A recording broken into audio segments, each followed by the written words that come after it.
Welcome to new video. Government of West Bengal finance ডিপার্টমেন্টের পক্ষ থেকে গুরুত্বপূর্ণ নোটিশ জারি হয়েছে এবং সেখানে রেজলিউশন সংক্রান্ত একটা আপডেট সামনে এসেছে, অর্থাৎ সেভেন্থ পে কমিশন রিলেটেড। তো কি ব্যাপার লেখা আছে পুরো ব্যাপারটা আপনারা জানতে পারবেন। সঙ্গে থাকুন, দেখতে থাকুন। যারা ইউটিউব থেকে দেখছেন আমাদেরকে সাবস্ক্রাইব করুন, যারা ফেসবুক থেকে দেখছেন পেজটি ফলো করে রাখুন। শুরু করা যাক। তো আমরা নোটিশটা একটু জুম করে নিলাম।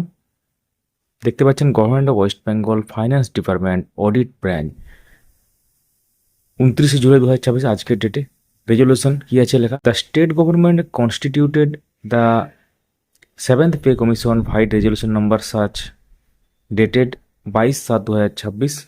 অর্থাৎ সেভেন্থ পে কমিশন যে কনস্টিটিউট সেই সংক্রান্ত ব্যাপার লেখা আছে, ডেটটা লেখা আছে। In partial modification of the shed resolution number dated 22/7/2026, the governor has been please two appoint Sri Naveen Prakash, former Additional Chief Secretary to the Government of West Bengal, as chairperson of the Seventh Pay Commission in place of Sri Atanu Chakraborty with immediate effect।